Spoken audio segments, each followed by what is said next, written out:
episode of Video Game Logic. Today's show was recorded on November the 6th, 2018. I'm your host, Gaming Psychologist, and with me, as always, in the middle of an existential crisis... Caffeine Rage. On today's show, we will, of course, be discussing the games that we have played this week. Blizzard is booed at BlizzCon over its mobile Diablo announcement. Fallout 76 faces technical woes. PS4 share will be blocked in the second half of Catherine Full Body Story Mode. We'll have our weekly community corner and a Steam Discovery queue. Timestamps will be in the show notes following their respective topics. Hello, Rage. Hello. Did you do your civic duty today? Very early in the morning, got up, had my coffee, then did my civic duty. Then I went and voted. But yeah, it's election day in the U.S., so one of us voted early, and one of us voted often. Oh, wait, no, That's not how it works. Yep, I voted, 2 weeks ago now? I voted on October 20th when early voting opened in my state. Yeah, well, I couldn't get to That was actually almost 3 weeks ago. Well, I couldn't get to an early voting site, and I didn't really bother trying to get the absentee ballot because, here's the thing, is that in order to walk to the post office, I would actually be walking past where the voting station is. So, it kind of defeats the purpose, right? Right. So I went and voted today, and it was rather inclement weather for voting because, it was raining. Yeah, even though, it was very pretty out when it stopped raining. I actually tweeted out a pair of pictures that I think you may enjoy. I gave you a CR, by the way, on the Twitter thing. Yeah, I saw those pictures earlier. I don't remember if I liked them or not. You didn't. Okay. At least I didn't see a like on them, but, the duality of my town, huh? Yeah, that really nice picture, and then, an empty shop window. Yeah, empty, dirty shop window that's been there for at least a few years now, with essentially a going out of business sale sign in it still, that's fallen out. Right. Yeah. It was very artistic, I think, Yeah. I saw another tweet, too, that was does it count if you didn't get a sticker that said you voted or something like that? Yeah, I did that as well. Because my polling place doesn't give out stickers, so that makes me question the legitimacy of my vote because I can't share it on social media, right? Yeah. But yeah, I do have a voting story on top of all of this. So right, that's kind of why I immediately went with the civic duty because after it stopped raining here, mid-morning or so, I walked down to my polling place and cast my vote. And I thought, it's a fairly nice day. I'll go out for an extended hobble because there was a few people there, but there was enough, that everybody was, kind of crowded in and just sitting down waiting for their turn. There was only 2 voting stations, and it was mid-morning, and I was in the low 30s for my ballot count. So that should give you an idea of the voter turnout in my town, right? Right. Well, your town is very small. Yeah, my town is, between 700 and 800, I think, on the last census. So, yeah. But still, 30-ish people with a good chunk of the day already gone, even with rain. That says something, doesn't it? Yeah. But anyway, fairly nice day. Nice autumn day, a little crisp air, and I thought, I'll hobble down to the thrift store and look for neat junk. Because every time I've gone there, it's been closed. They don't have posted hours, and it's open at somewhat random times. I have no idea how that business stays open, but hey, it's open. But then again, it is a thrift store, so a lot of donations, right? Low overhead. Yeah, probably. And it's also on the other end of town, so it's a bit of a hobble for me. And I was also wanting to kill a bit of time to grab a pizza on the way back. Well, the thrift store was closed, as per usual. I did peek in, and it looked like it was stocked, so, I assume it's open at different times. So I'm on my way back. I cross the street, get about a quarter way down the block, and I hear someone yell at me. Or, it's one of those things, it's a little hard to tell if somebody's yelling at you or yelling in the phone or something, Right. So I stop, turn around, and see a guy in a car, waving at me. Don't know him. And he's pulling out and asking, do you know where Ruth lives? Who? I don't know a Ruth. Okay. I guess, this guy figures, small town, everybody knows everybody automatically, right? Yeah. Never mind the fact that I don't live in that portion of town. But anyway, as he's pulling out, this is a gentleman and about his, I would say, mid to late 60s at minimum. Okay. He cuts the corner and, well, there's a pole there. And nice. No, it gets better. He didn't ram the pole. He sideswiped it. And he has the passenger side window open to yell at me, and he says, "Do you hear something?" And I said, "You're hitting the pole." And he said, "What pole?" And he pulls forward. It continues to scrape this pole down the side of his car. It catches on the bumper and starts to rip the bumper off. And I'm yelling at him to stop. And by the time he stops, the bumper. The side of the, how the bumper wraps around, it is peeled away and peeling back, and the post is actually past the quarter panel. Is that the panel? The rear there? The rear. Yeah. Yeah. Okay. The rear passenger side quarter panel. And, the bumper's hanging on for dear life. Scrapes all down the side of his car. And I'm saying, "You're caught on a pole." And he said, "What pole?" Again. And it looked like he was about to pull forward again. And I'm waving at him to stop. And finally he stops, and because the car, I guess, just doesn't have the pickup whenever, it's hooked on something. He gets out and says, "Oh, God damn it."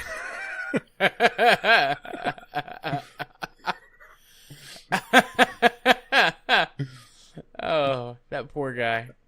And he blames the pole because it's not tall enough. Never mind the fact that he cut the corner, and this little pole is, I would say, a good foot onto the sidewalk, and it's meant to block for the utility pole that's there. Yeah. And I don't say anything. I'm just saying there, and I'm watching the show at this point. All right. Right. So he says, "How the hell did I get off this?" And I say, "Just back up into the street, or back up where you came, and then pull around without cutting the corner." Trying not to sound too much like I'm blaming him, but the pole didn't jump out in front of him, right? No, dude cut the corner. That's totally on him. Yeah, I'll have to show you the corner later. Because I'm pretty sure that pole is in, or it's not really a pole. It's like a post, like a little I-beam that's painted bright yellow. So, it's very camouflaged. Right. They're totally hiding it there. Yeah, practically invisible. But anyway, and he's going on and on about his cousin, I think it is, that's supposed to live in the area, talking about how she had a stroke, and because she isn't able to move around that much, she's getting fat, and just casual misogyny the entire time. And I'm thinking, wow, it's like you belong in a museum or something. It belongs in a museum. And definitely not on the road. So he eventually was able to halfway pop his bumper back on, because his car was a rusted out mess. The quarter panel had a rust spot on the size of my fist, right? I would say at the 9 o'clock position on the wheel well, where the bumper actually starts to connect. So part of me thinks that bumper was about to come off anyway, or start to. Yeah. That's funny. And I'm not about to touch his car because, he's already, made quite the mark on it. I'm not about to add to it. Right? Yeah, or get accused of something. Mm-hmm. Well, or you touch my car. I mean, he had a scrape. This was a 4-door from the passenger door all the way down to the bumper. I mean, if it was the Titanic, it would have been on the bottom of the ocean, Yeah. And dents all along it. I'm just thinking, wow, that's going to cost a bit to repair. But then I saw the rust bonds on. Oh, that's not getting repaired. Yeah, he's not going to fix it. And he's talking about, I'll just put some Bondo on and pop it. Those dents will pop right out. They'll fill it in, put a little silver paint on it. It'd be good as new. I'm thinking, that rust bucket hasn't been good as new in at least 2 decades. Granted, I don't know cars, so I can't, say the actual model or year on it, but you could tell, older cars, wow, that makes me feel old. Older cars, like the 90s models. I mean, 90s models cars are between 20 and 30 years old at this point. Fuck, I'm old. But it looked like it hadn't got maintenance on it. As a matter of fact, I thought at first he was running the spare because one of his wheels was black. But no, it was just the rim has lost all its paint and all, in all the years, Yeah. Which also doesn't bode well for maintenance on that car, right? No, it does not. Oh, but yeah. It seems like whenever I go out, I usually have some sort of interesting story, doesn't it? Yeah, usually. All right. Well, but that's my voting story. Outside of that, it threatened to rain, so I didn't get the pizza I was planning on. And the thrift store was closed, so I didn't get to. Well, I didn't get to look as much neat junk as I had hoped. I did hit the Ye Old Christian Bookshop, which actually is technically partial thrift store as well. They had a bunch of frying pans in there that I'm pretty sure at one point were nonstick, but now they're pressed metal. If you know what I mean. Yeah. I mean, if it was like something like 5 or 6 pans for $7, but all of them had severe wear, as in heavy abuse. It wasn't even worth it to get the griddle. So but it's just I like looking at neat junk. You never know what you're going to find, and it's also a little odd to find like a copy of Who Framed Roger Rabbit in a Christian bookstore. Considering that movie, right? And some of the undertones. Yeah. I did see one other book there that amused me, in probably the wrong, darkest way. I was just looking at their new Christian books, and one of them was Aunt Lucy Has Cancer. It was one of those things, okay. I was just skimming over the titles and stopped, went back and thought, I misread. No, right there it is. Yeah, that bitch Aunt Lucy got cancer. Because she doesn't love God. That's right. Actually, I didn't thumb through it. I was pretty much just... I was honestly in there waiting for the rain to slack up. Because I didn't grab my poncho on the way out the door. I should have, but I didn't. But yeah, that's my voting misadventure. Fancy. So why don't you tell me about misadventures with games you played this week? Or good adventures. I would say it's a good adventure. I ended up resetting my phone over the weekend. So I didn't get a lot of time to play games because, I had something in the background of my phone that was eating up battery like a fat kid eats Doritos. All right. I mean, I would unplug my phone and, set it down on the desk, hobble away, come back, 15, 20 minutes later, and I was down 10, 15% battery. Not supposed to do that. Yeah, that's no bueno. So I did a factory reset, and I've been reloading my phone, so that cut into my game time. But thankfully, it didn't wipe the mobile game I was playing, or I should say the progress, because, Google Play Cloud, right? Or whatever the hell they call it. I was playing Monument Valley 2.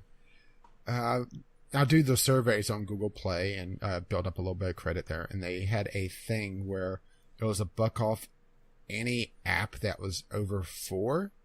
And Monument Valley is normally $4.99, so it brought it down to $3.99. I thought, that'll be good for a little misadventure. And it's not a bad game. I mean, I pretty much knew going in that I was going to like it to at least some degree. It's a continuation of the original Monument Valley, where the character Ro is going in and restoring the monuments of the sacred geometry. Only this time she's bringing her daughter, into the mix and introducing her to the world of Monument Valley. And it has a lot more story than I think I grasped in the first game. This one is more about a mother learning to let go of her child and let her child grow on her own. And honestly, it kind of caught me off guard that it had an actual story in it. I know Monument Valley had a story as well. A theme of restoration, but this had a more concrete story, I guess it would be, because at one point it diverges. You literally put your child into a sailboat, and she sails away to go on her own adventure to learn and to be able to manipulate the valley and to restore it on her own. And several levels after that is her dealing with her grief and her loss of, her separation. And it really caught me off guard. It's like the first game, it is a very beautiful game. It's a very compelling game. I believe I talked about in the first game how it feels like it makes use of touchscreen a lot better than most mobile games I've played, because it feels a lot more tactile, where everything is all the, flick and spin and drag, and it feels a lot better than I think it would have on PC. Which I realize that sounds weird coming from me, right? Yes, guess it does, but that's okay. But this game also continues that feel where it has that tactile feel, but it doesn't feel as, it feels, I think the best way to, the best analogy I could give for this is Portal 2 syndrome, where the original Portal is considered groundbreaking. And yes, Portal 2 surpasses it in pretty much every way conceivable, but it also is something we've seen before, so it's not as awe-inspiring, Yeah. It's the same problem here, where Monument Valley 2, it introduces a lot more puzzle mechanics, but because I've played the original Monument Valley, granted it's been a while, it feels a lot more familiar, and because of that, it's not as eye-catching to me as the original was, and it's actually a lot easier than the original was, because I already have my mind to be able to work these geometry. And for those who haven't played it, Monument Valley is essentially Escher gone mad, where it's all about your perspective. It's not about the actual world geometry. So the game usually has between 2 and 4 positions of well, it also depends on the level, because the different levels have essentially many sets of rules. There's always the overarching set of rules where if it looks like 2 platforms match up where the character can walk across them, she can.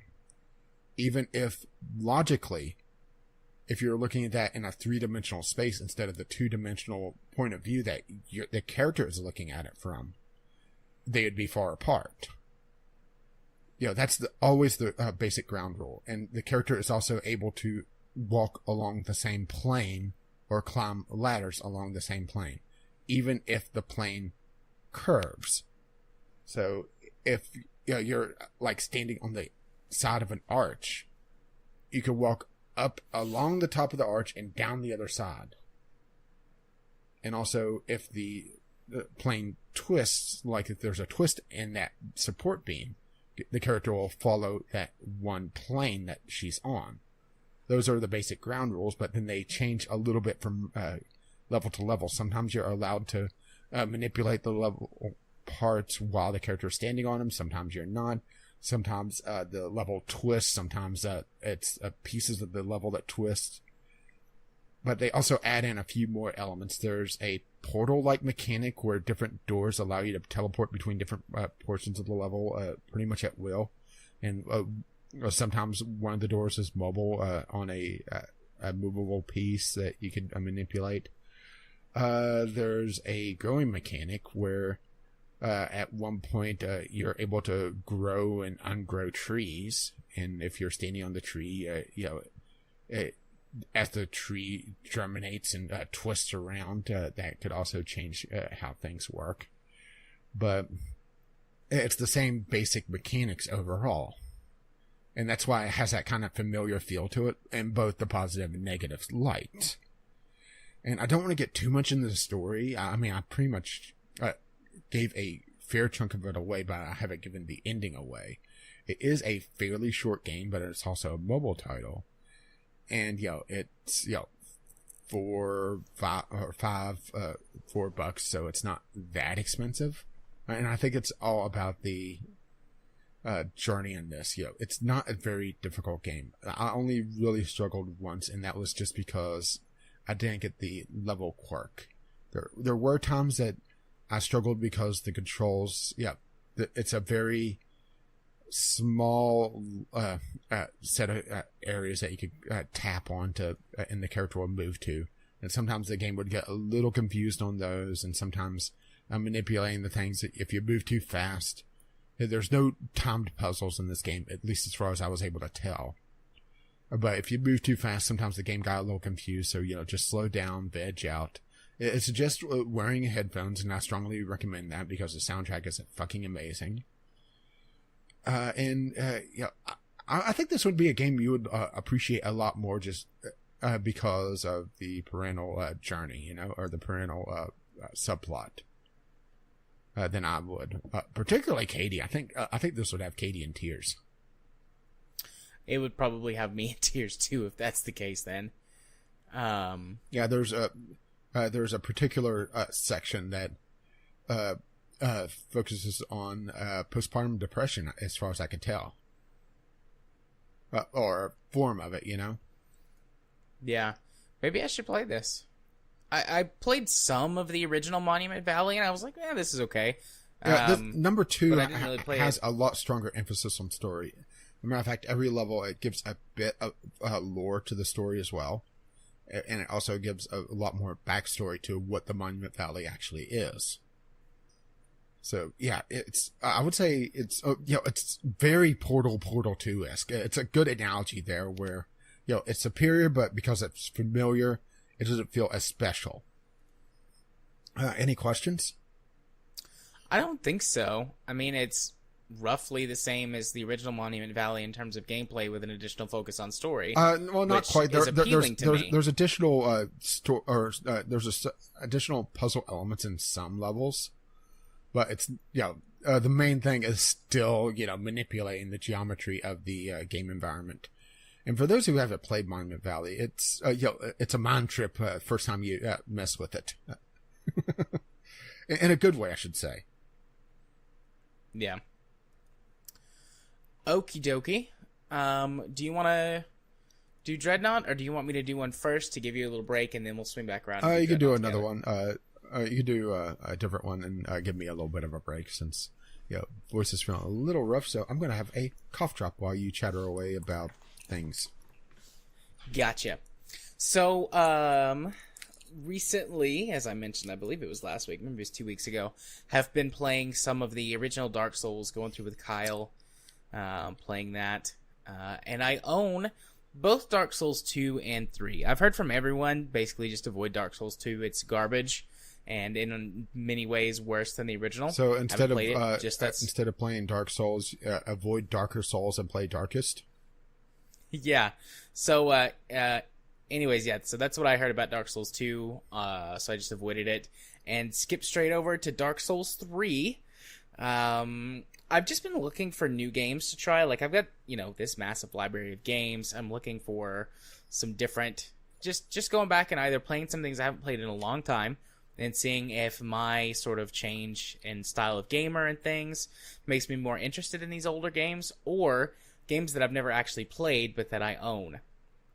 And I figured with playing the original Dark Souls, or I guess Dark Souls Remastered, along with The Surge before, maybe now was a good time for me to try one of the other Dark Souls games. And boy, is Dark Souls 3 a better game than Dark Souls 1. I mean, I know, shocker, right? If you listen closely, you can hear Kyle. I mean, it's basically the same game.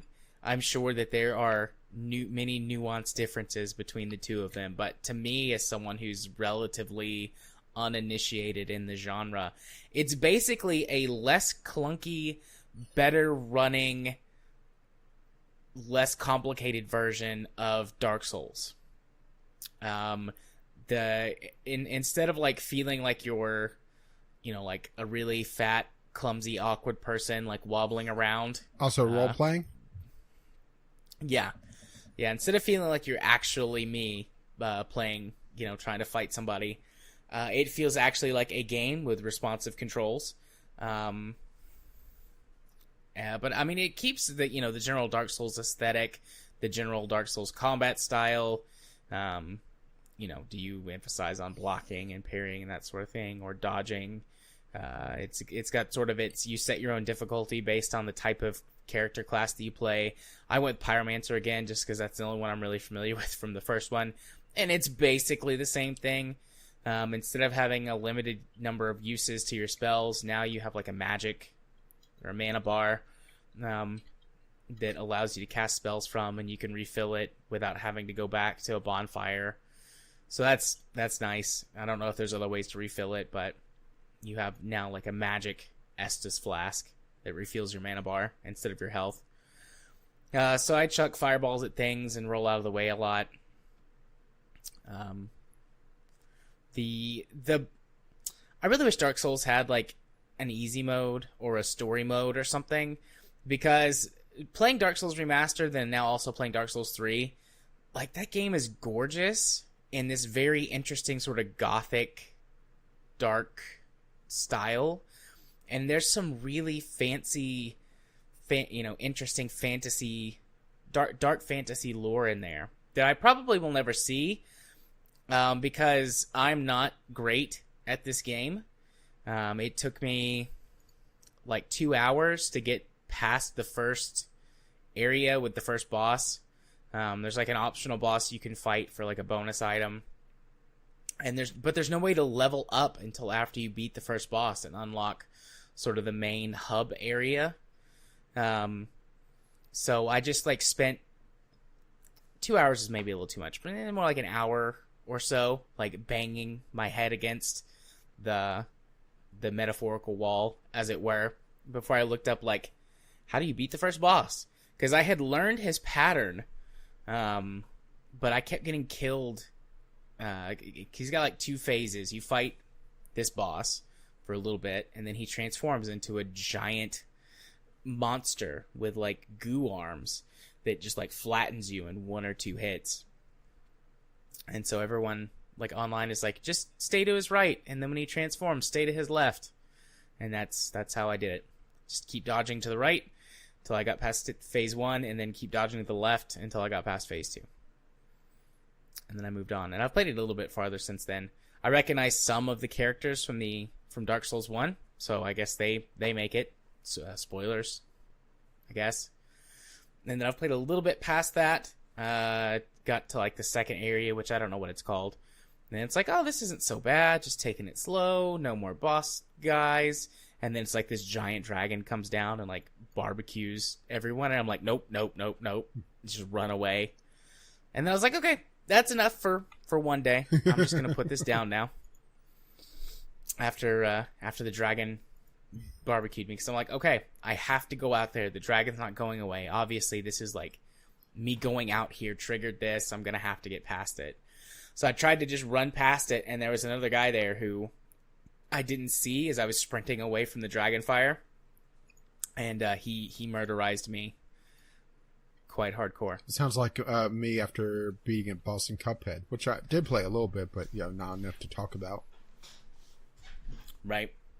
So yeah, I mean, Dark Souls 3, it's basically Dark Souls 1, except better, because it controls better and it looks better, and it runs better. Now the question has better frame rate. Does the clunkiness of Dark Souls 1 make the game for Kyle? Is that, the clunkiness make Dark Souls, or did they streamline it to the point where it's no longer Dark Souls and it's the Surge? I don't know. No, that's a legitimate question, Yeah, no, I totally get it. Like, I'm sure that I wouldn't even have to scour. I'm sure I could go find a ton of like top level discussions, like which one's better, Dark Souls 1 or 3? Because Dark Souls 1 is like slower and more clunky, and like that makes it more difficult, or Dark Souls 3 because it's more streamlined. I don't personally feel like Dark Souls 3 is like easy and simplified, but who knows? Like, maybe hardcore fans of the series can tell. I wish it had an easy mode where that everything was basically a one-hit kill, and you could just wander around and explore things and get the story given to you. Maybe there's a mod that does that. I should look into that. That would make me want to play Dark Souls even more. If I could just wander around, marvel at the gorgeous, deep world they've put together, and look really cool. Like, that's all I want. I'm down for that. So yeah, Dark Souls 3. It's Dark Souls, but better. But darker. And soulsier.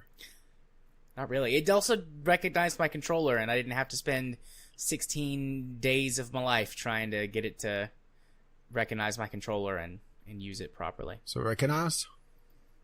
It recognize. It respect. Taking a quick sip of some Diet Coke there. But I guess if you want, we can do Dreadnought now. All right, we can do Dreadnought. So I drug you into space, mostly because I mentioned World of Warship's spaceships, right? Yeah, I mean, I had sort of like had my eye on Dreadnought for a while, and then I forgot about it, and then you brought it up and mentioned. I'm like, oh yeah, Dreadnought. I should. Play that was a thing. So yeah, we played it. I played it for the first time, and then you continued to play it. We played it together. I like Dreadnought a decent amount. It's like, if I was going to give it like a letter grade, it would be like a solid B. Like, pretty decent. So you're saying plenty of room for improvement. So you're saying it's clumsy and awkward like Dark Souls. I don't think so. The biggest, like, most awkward part of it is that they copied lots of things in the way it handles from World of Warships, but they didn't copy the superior control method of World of Warships. Because, I mean, these are all capital ships. The Corvette is the smallest, and it handles like a really large fighter or maybe like a gunship. Mm-hmm. But all of the other ships are destroyer and cruiser and Dreadnought. I mean, some of the destroyers look like they're kind of out of Star Wars with extra bits glued on, don't they? Yeah. But, I mean, World of Warships has this thing where you just like set your speed, and then you can turn manually, or you can set a rudder so that you can turn at different, and like you just don't have to worry about that. Like, it's doing its thing. You're handling the guns and whatnot. But this uses WASD like a third-person shooter. A third person, yeah. But the game is too slow and clunky for that. And when I say slow and clunky, I mean it in a positive way, from the sense of like, these are really big ships, so they are going to have big turning radiuses, and they are going to be a little slow, and things like that. Like, that makes sense. That weightedness makes sense. But then they make it control like it is a third-person action game. Which makes it feel like all the ships are shopping carts with the wheel broken. Yeah. They do not handle well. So... Even the Corvette, which you actually liked. I liked the Corvette, but there's really only one mode that it works well in. It's like a MOBA-esque mode where you've got like a capital ship or a command ship that you have to defend, and there's lots of little AI vessels on the map you can destroy to score points and things like that. And the Corvette is great for zipping around and taking out those ships and scoring points for your team. Just locking that down. Mm-hmm. So I liked it for that, but in a straight up fight, it gets killed by anything almost immediately except another Corvette or maybe the even if the support cruiser or whatever. Even if you're going using the energy to drop go full offense, because Corvettes can hurt. Oh yeah, I mean if you get in there and basically kamikaze yourself into someone, you can take out or at least do massive damage to like even the dreadnoughts. But they are glass cannons. Very, very squishy. Yeah, and get blown up very quickly and easily. Yeah, if the dreadnought has the auto guns fired up, oh boy, that's going to be fun for you. Yeah. All the ships have... or a destroyer with auto guns. Yeah, all the ships have 4 abilities on top of the energy component. And the dreadnought and destroyers have the ability to have auto guns. So... essentially the secondaries from mortal warships for a short time. And they hurt. Yeah, and then the support cruiser, which is basically the healer. Think of it as medic from TF2. Yeah, and it has an auto guns except for its healing repair beams. Well, it does have a Tesla cannon as well. It does. You can swap to the Tesla cannon, but those don't auto-fire. You have to manually control that. Well, it once you lock on, it pretty much just lassos the enemy as long as it's in range, but it has a shorter range. It's got a very short range. But the idea is if a Corvette's buzzing you, and the thing is that the camera sucks in this game. If you fly too close to the level geometry, the camera bugs out. If someone flies too close over you, the camera bugs out because it follows you at a slightly elevated position, but dead center, so not like over the shoulder third person. I found out if you're using the sniper ship and you're ascending on the level, because it's not quite 3D space. Think of it as sort of like 2.5D, where you have the choice of going between layers, essentially, for lack of a better term, but it's not a full 3D area, you know. As a matter of fact, a lot of the maps are planetary surfaces, which is just weird for spaceships, you know. But I found if you're ascending while zoomed in on the sniper ship, you block your own field of view. Well, there's different sniper ship. Like, I didn't have that problem with the sniper ship that I was using. Were you using the one that had like the single? I was using the tier 2.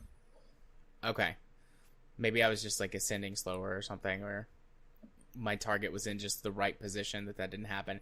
I didn't use the sniper ship very much though. Like the 2 ships that I favored were the dreadnought and the support cruiser, because I mean I like to be a support. Play a support role, so I like healing and buffing and stuff like that. Yeah, and the dreadnought is just a tank. Yeah, so I would team up with either a dreadnought on the team, or I would just follow you around there by the end, and I'm like, hey, have some heals. Get behind me, doctor.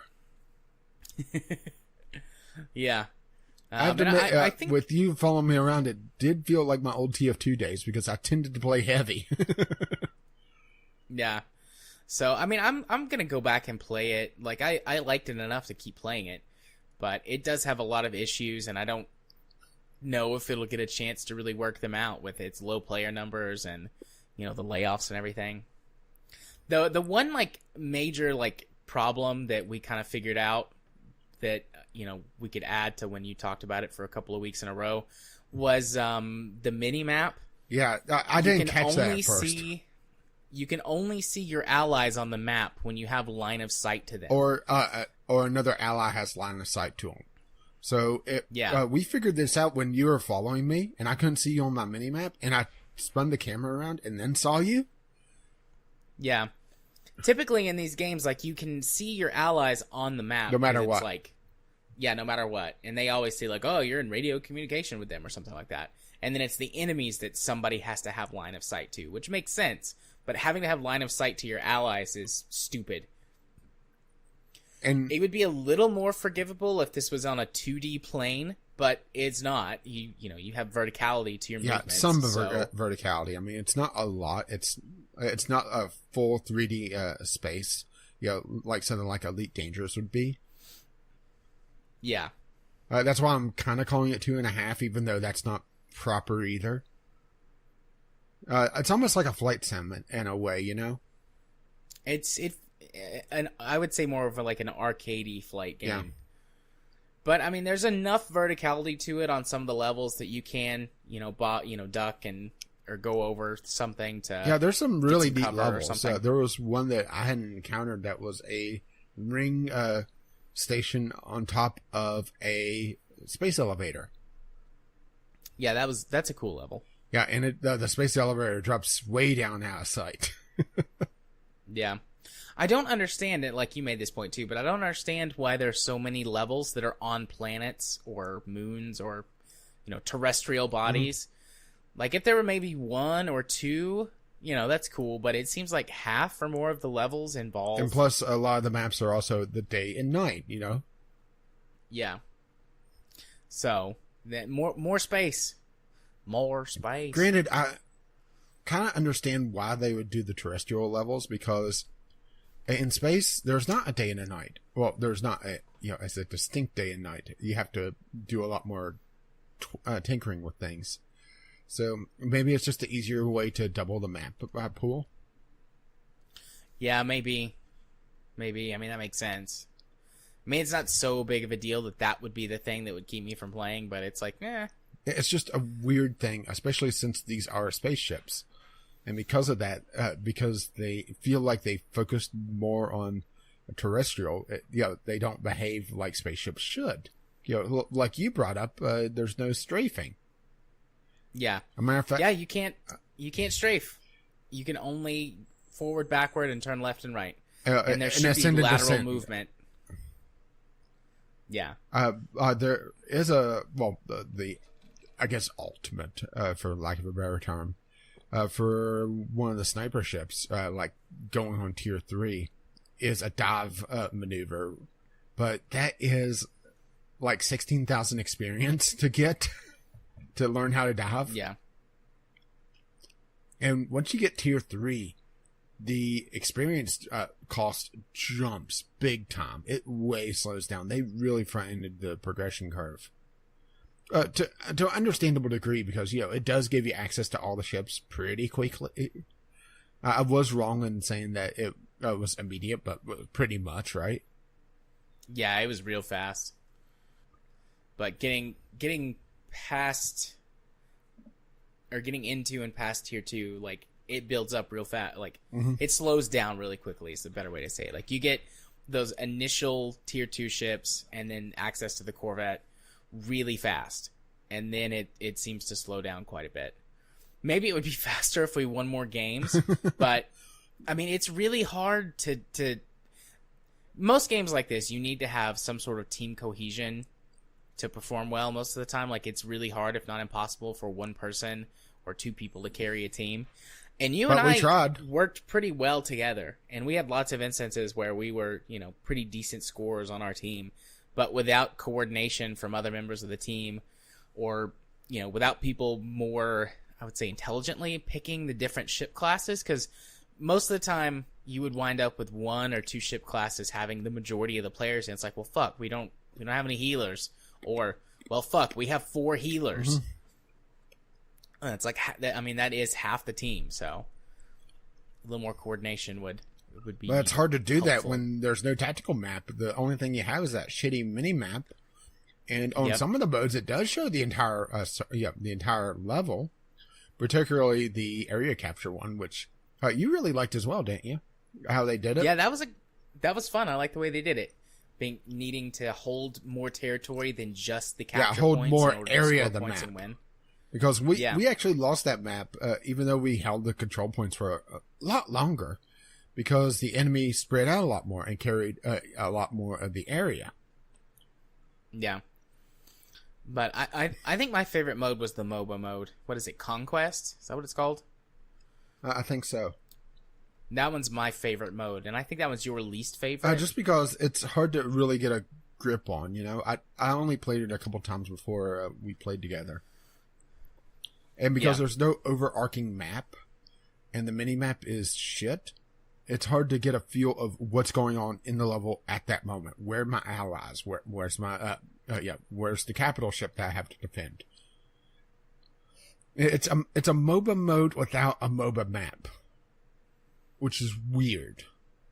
It feels like Dreadnought has a lot of good ideas that are kind of half-assed and half-baked because they understood what they wanted to do, but not the underpinning systems that they need to have in place for them. Like if you have a MOBA mode, not having a way to be able to coordinate as a team, not having an overarching map to see, okay, my team is all going in this direction. Maybe I should ping the map to try to get their attention on the fleet of enemies that's swinging around to get the capital ship. There is pinging in the game, but the thing is that it's only in the third person view, and if you don't have line of sight, well, right? Yeah. It's just a lot of half-baked systems. Yeah. On top of and the navigation menus suck ass. Yeah. Yeah, and you see what I meant by the radio menu for the energy, right? Yeah, the radio menu doesn't bother me too much. There are hotkeys to use those. Yeah, but they don't highlight those. No. It's a UI, like I said before, that shows a lot of area, but not a lot of information. Yeah. Everything is huge and takes up massive screen real estate. Oh, there's God. Oh. It takes up massive screen real estate, but it doesn't really give you much information overall. I mean, you don't have good information. Like, there's no way to tell in the match what the range of all of your weapons and abilities are. And there's not a good way to tell it even if you go look at your ships. You have to actually go to the upgrade screen. Yeah. And see what they are there. And there's no other way to see it that I could find. In match, they will highlight a button if it's available. Like if you have a weapons lock on your missiles or torpedoes, it'll highlight them. Yeah. But because the buttons are at the very top of the screen, they're way out of the way. So unless you catch the voice cue, you're not going to notice that. Yeah. Because the way the camera looks, it's kind of weird. They put the information up above, but the way the camera looks is that you're typically looking at the lower 2/3 of the screen. Even whenever you're only time you're looking at the upper third of the screen actively is whenever you're way below someone shooting at them. Yeah. It's just I'm trying to think of very weird design philosophy. Yeah, I'm trying to think of anything else to really add. I'm trying to think about things that you said in the last couple of weeks. What do you think of how they monetize it? Because I remember you being kind of bitter, saying, "Oh, of course that costs money." Oh yeah, just like okay. So there's not that I can tell, a way to separate out the things that cost money, real money, or their premium currency, and the things that don't. And it was hair. There's no fucking hairstyles. Everybody, no. Oh, I just figured it out. I figured it out. All right. I figured out the lore of this game. Why nobody has hair. All right. Okay. They're all in spaceships. Okay. Now, what is a problem for people that are in space in for a long term?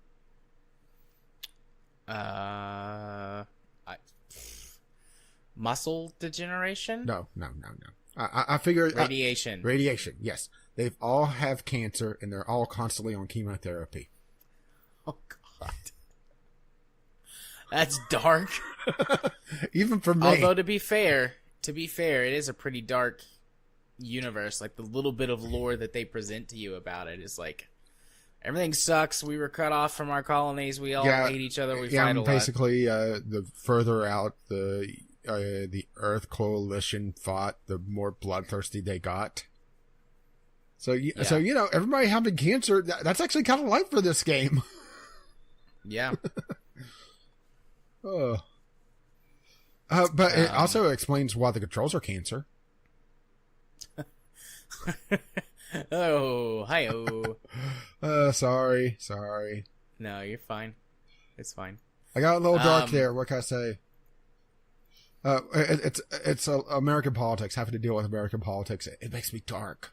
Okay, darker. Yeah, I was gonna say darker. Dark and bitter, like coffee. Might need some more of that before we're done. We'll see. Well, I have an entire pitcher of cold brew. Just come on over. I drank all of my cold brew earlier today. I'll see. As soon as I get like the last quarter of the pitcher, I have a thermos that I put it in. My cold brew storage. My cold brew storage.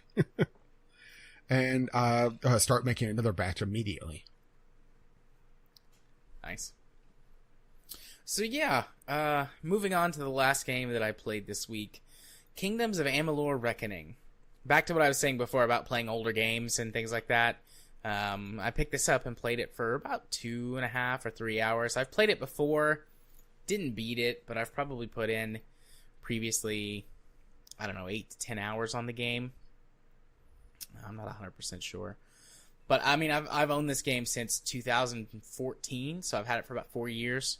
And I just, thought it might be a good game to go back and try out.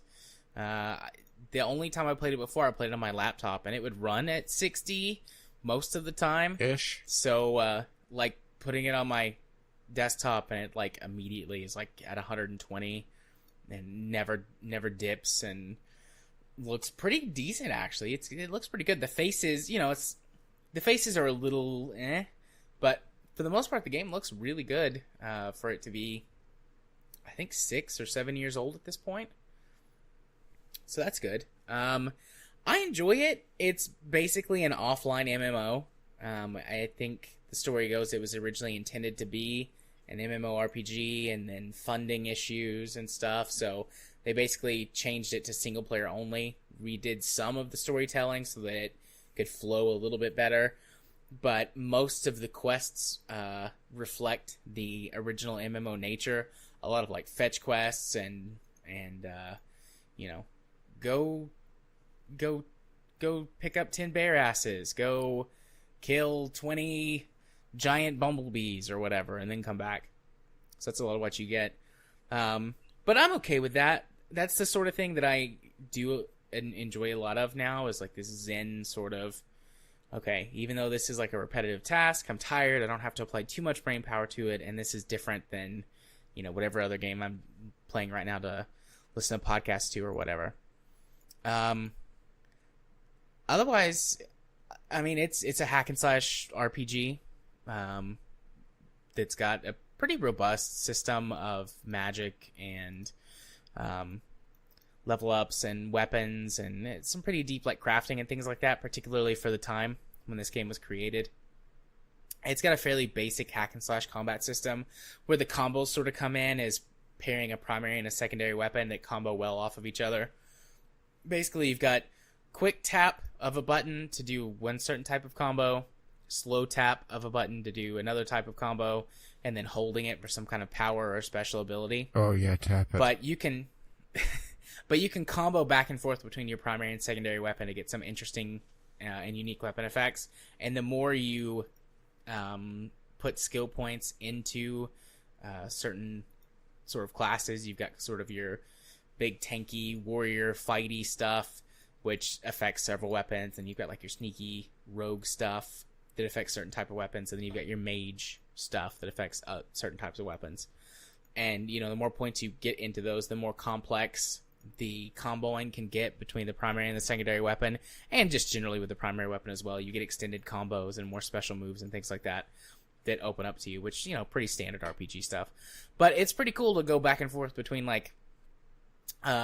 twin daggers, really fast stabby attacks to knock somebody off guard, and then swapping to a giant warhammer for a finishing blow while they're staggered from being hit a whole bunch of times with your knives, or going after somebody with a long sword, knocking them down, and then pulling out your bow and shooting them in the face with a power attack.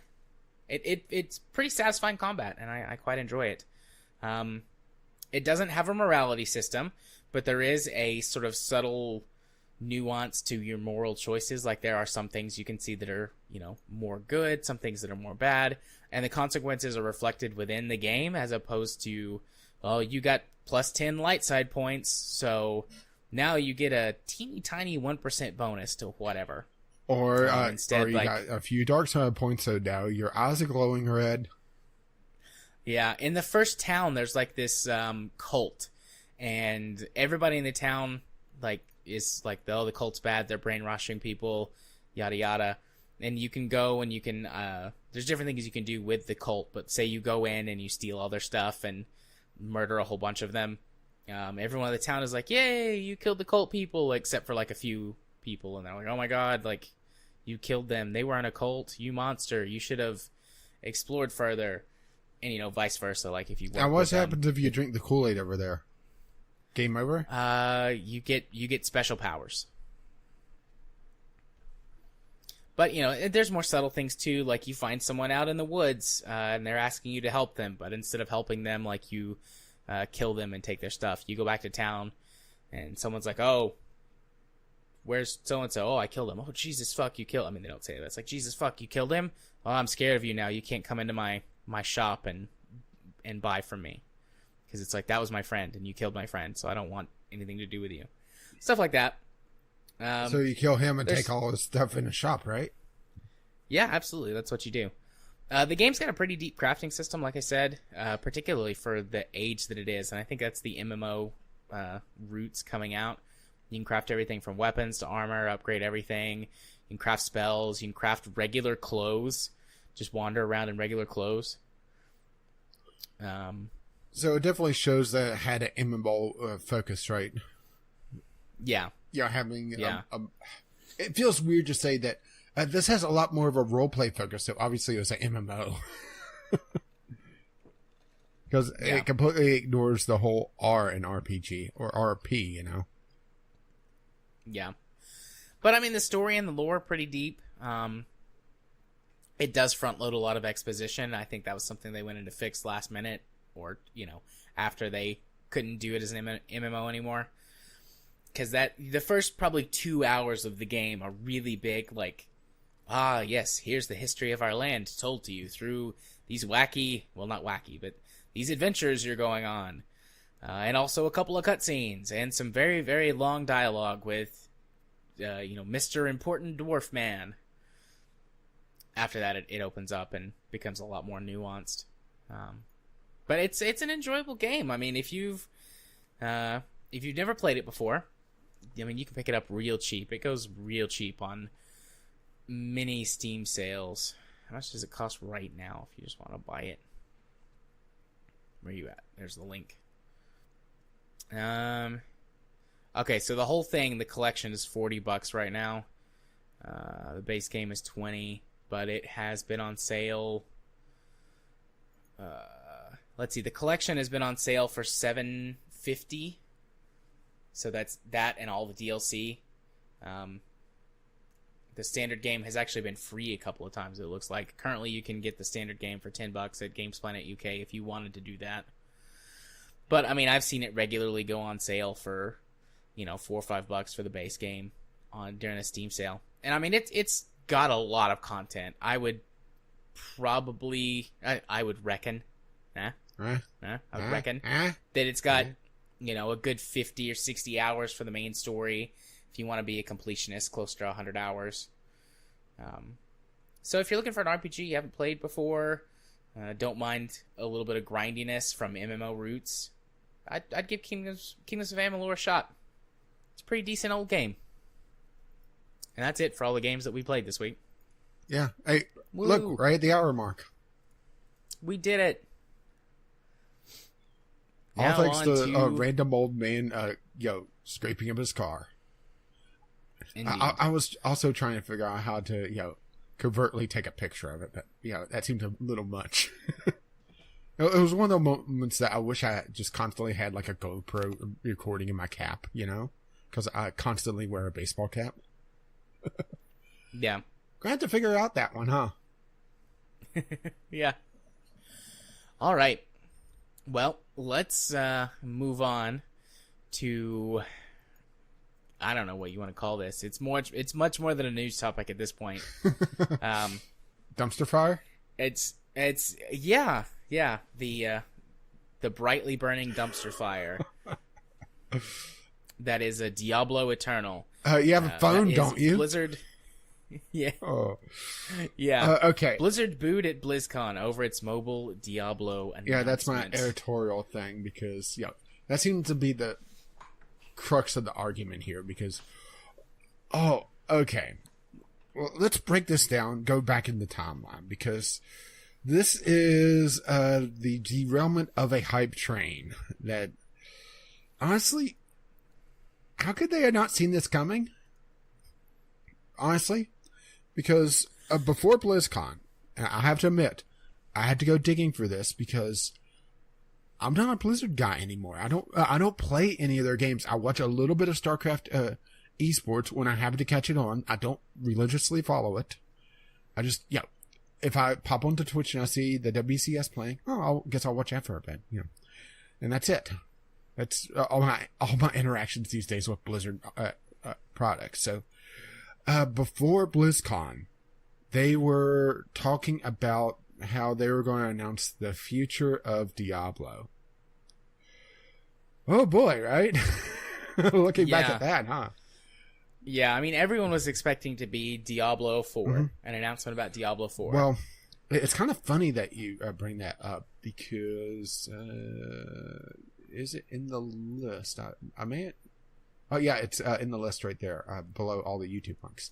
But they after they hyped it up, they started trying to temper the expectations, saying, "Well, it's not what you think it is." But they've already, the cat's out of the bag. They have several panels about Diablo at BlizzCon, and usually when there's something like that, it's a major announcement. Then the guy gets on stage. And if you haven't watched this clip, it's in, actually the full thing isn't in the show notes. Maybe I should go hunt that down. But the announcement, and, there's a lot of cheers at first, and as he goes on and on and on, the crowd gets very quiet. You just watch the air drain out of the room. And at points when he stops for your typical applause, dead silence, or a couple people laughing. Yeah, not a good sign. Oh. And also, whenever they showed all the people in cosplay playing it, they didn't look like they were having fun to me. Did it to you?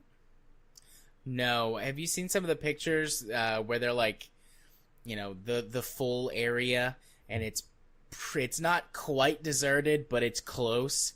Yeah, this is another one of those cases of not playing to your audience. Yeah, there were some ways that this could have went that would have been a lot better to announce it. Honestly, if what they should have done, in my opinion, because what is coming out now is that they were going to announce Diablo 4, but scrapped it last minute, which doesn't bode well for Diablo 4 now, does it? No. When modern game releases or game announcements can literally be a logo and that's it. I mean, we've seen that trend going on. The fact that Blizzard isn't even comfortable doing that screams that Diablo 4 is in trouble, in my opinion, or is in the middle of a major redo, which is worrisome on that front. But we're not talking about that right now. No, the way that they could have done this, where it wouldn't... I mean, there would have been some people who would have bitched about it, but for the most part, it would have been probably received somewhere between neutral and with praise, as if they had been like, go through the whole presentation, and they're like, look, we know you guys are excited for Diablo 4. It's just not ready yet. We had to pull the fact that they didn't mention Diablo 4 at all. And I think at the very end of their QA, they were saying that they had other projects in Diablo. At the very end. Right, but if they had been like, we're working on it, here's something to hold you over until it's ready. And then said, Diablo Eternal, this mobile game, we partnered with, who is it? NetEase, which is a Chinese developer. You may remember them because they were being sued early this year by Bluehole or PUBG Corp, one of the two, for essentially PUBG clones. And people were complaining about this looking like essentially a carbon copy of one of their games, which, okay, this is going to sound very racist, but let's just plow ahead anyway. A lot of people are concerned about them being a Chinese developer because of the Chinese design philosophy embracing pay to win. And in fact, the game that people are considering this a clone of, or their game is a clone of Diablo, which is now getting essentially a licensed reskin, which is also what some publications I've seen covering, is heavily pay to win. So there's definitely a lot of concern there about this, one, not being in-house, and two, being farmed out to a Chinese mobile development team, which is known to be heavy pay to win. And the fact that Diablo 3 had the fucking auction house in it. Yeah, the real money auction house. Yeah, this is not a good... this is not a way to get trust. And then you double down and say, don't you have phones? They literally said that. Yeah, they did say that, because there were people that... which one was it? That was the people asking, like, if they had any... So they did the announcement. We're going to bring it to PC. And then they had a small QA section after the fact. And there was two questions that really stood out. One was asking if they were going to bring it to PC. And the developer, I think it was later in the QA, but I'm not certain, because, it's all been, chopped up and thrown into meme-sized portions to be thrown across the internet. But the developer got very defensive about this. Or the guy on stage, I should say. And said, don't you have phones?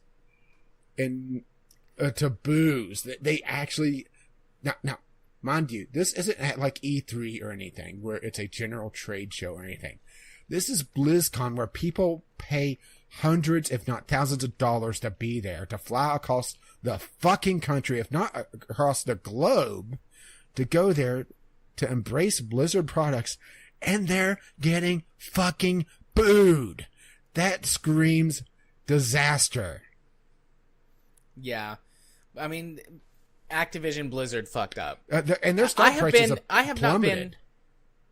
I've not been a fan of them for a long time. I play World of Warcraft, but that's only because it's like I play it so that I can do something and hang out with my mom. Like, that's the only reason I play World of Warcraft anymore. I don't give a shit. If I was gonna play an MMO, I'd play something sci-fi themed at this point. But other than that, let's go play WildStar. Wait. Other than that, I haven't spent any money on any Blizzard Activision product in years. The last time I spent any money on anything would have been a couple of years ago. The last time I played Hearthstone, because I bought some card packs. Yeah, see, I never bought card packs for Hearthstone. I was too poor for that. But otherwise, I haven't played any of their games in a long time, because I mean, they just have shitty. They're not consumer friendly. And they're getting more and more that way, getting more greedy, thinking that they're... Honestly, I feel like they're arrogant. Like, they seem to be projecting arrogance. Like, oh, we're Blizzard. We're Activision. We're huge. We've been around for forever. We can do whatever we want, and it doesn't matter. The developer screaming, don't you have phones, isn't arrogant? Yeah, it is. But, that's how they're coming across. Like, fuck you, we don't have to listen to you. Will Doom Eternal do okay? Probably. It probably will. Yeah, but it won't be with the core Blizzard audience, and they're in danger of losing their audience because, Diablo isn't the only horse in town anymore, They aren't the only show in town anymore. I mean, the people playing Path of Exile are probably have raging erections right now. Yeah. Yeah, they do. Probably. Yeah. But let's compare this really to two other mobile announcements from this year. One done poorly and one done actually well. I mean, we could compare this directly to Command and Conquer and Elder Scrolls Blades. Yeah. I mean, Command and Conquer did the same thing where they focused quite a bit. Granted, they didn't get booed, but, that was their investors and, the press there, so, less likely to be so. But they were lambasted online because of it. Meanwhile, and we're getting into weird territory again. I'm praising praising Bethesda. Don't worry. Whoa. This is a passing phase. It will all balance out in the end. Trust me. But Bethesda, on the flip side of things, highlighted that it was, a side project, that, the next Elder Scrolls is still coming. This is something for a different audience to mess around with. They made a funny dick joke. What? I was gonna say they've done this twice in a row now, because they did the same thing with Fallout Shelter. Yeah. They were just like, because it was their huge announcement about Fallout 4, understand, and they're like, that. oh, by the way, here's a cute little thing for you to enjoy And it's while out you're now. waiting to play Fallout 4. Yeah. Yeah, they understand that the mobile market isn't. I'm trying to think of how to say this without coming off as Blizzard, as in a major dick. They're very different markets. The core PC market, yes, there's overlap, but you can't expect, just because you have a core title, one of the games that is viewed as the ARPG, and because ARPGs are, for some reason, I gotta be honest, I can't fathom why, are somewhat popular on mobile, to expect everybody to, grab their phones and start, shaking their wallets at you. Because, that's, people are very afraid that this is going to be just, cashing in pay to win microtransactions. And, NetEase has a history of, most likely, Of doing that specifically. Yeah, exactly that. Yeah. Do you want to... I was saying, while Bethesda was making very clear that this was just a side project, that this was just something that they were toying with as, bringing in a different audience, or, something to mess with. And it wasn't taking away development time.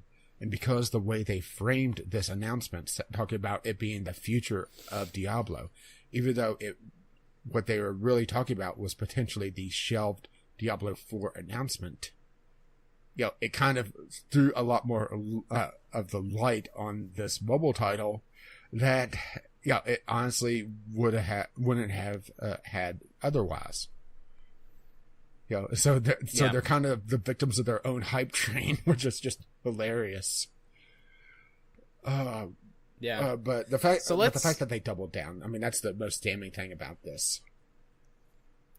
Yeah. So let's go over, and there was actually quite a bit of chatter on Discord about this, and we got a lot of so many GIFs, short responses, memes, stuff like that. I don't like anal, but you have an ass, don't you? Yeah. Don't you guys have phones? Don't you guys have any PC devs? And also the other meme-tastic clip that's been going around was a guy in a red shirt, I think it was, that asked if this was an out-of-season April Fool's joke, and there was a lot of cheers to that. And you could could see the frustration on the guy's face on stage at that point. Yeah. I mean, Blizzard has trolled people at BlizzCon before. Like, that's happened. But, so I could see, like, the fans, like, holding out hope. Like, maybe they're really fucking with us. Like, maybe... Yeah, and they didn't really show a lot of gameplay. It was a little clip. I mean, they put more effort into their April Fool's jokes. Like, I remember one year StarCraft 2 had a Voltron unit, and they did a full animation using several of the base units and from StarCraft 2, and it obviously took time. And that had a longer gameplay clip in it, or gameplay in sarcasm quotes there, than this trailer. It was mostly cinematic and not Blizzard quality cinematics, I should say. That's the other thing. Yeah. It didn't look like a Blizzard announcement. if you took all the branding out of it and just put it on YouTube, I wouldn't have been able to tell that was Diablo. I would have thought it was a shitty mobile game, 27,000 or something. And boy, did the downvotes hit pretty much every copy of that trailer. And there was also some controversy about that as well, because it seems like YouTube was purging downvotes for potential botting, or what they were saying potential botting, and people were saying that Blizzard was re-uploading the videos when it was hard to tell if they were or weren't, and just dumpster fire on top of dumpster fire. Dumpster fire's all the way down, right? Yeah, there's. I mean, that's basically them trying to censor criticism of their decision. Yeah, and of course, and it's like, you fucked up. Yeah, and some of the white knights of games media was jumping in saying, I actually saw tweets talking about how the outrage about Diablo Eternal was a symptom of toxic masculinity. Uh-huh. Yeah. So we had the SJW crowd into things as well. Right. Do you wish to talk about this? Not really. I really don't want to. What I do want to do, way too though, tired for that. I just don't want to deal with it. There's too much other shit going on tonight. I don't want to open up the SJW issue in games media. Yeah, I'm sure you're just what I do want to do, though, watching is the dashboard, huh? Yeah. What I do want to do, though, is highlight, among all the meminess and whatnot, Jimmy Jam did give us a more serious take. Yeah. I'll just read through that. Okay. Give me a little bit of a break. Yeah. He says, my take on the Diablo debacle is that Blizzard should have known better. Diablo is one of the pillars of classic PC gaming that is held in very high regard. To announce a shitty rescan of a mobile game that was outsourced to another dev as the next Diablo was horrifying. It would be like Valve announcing Half-Life 3, but it's a loot box-infested reskin of a bad mobile game. The main issue is not the actual game, but how it's announced and marketed. They chose to hype it and announce it at BlizzCon in front of their most loyal hardcore fans.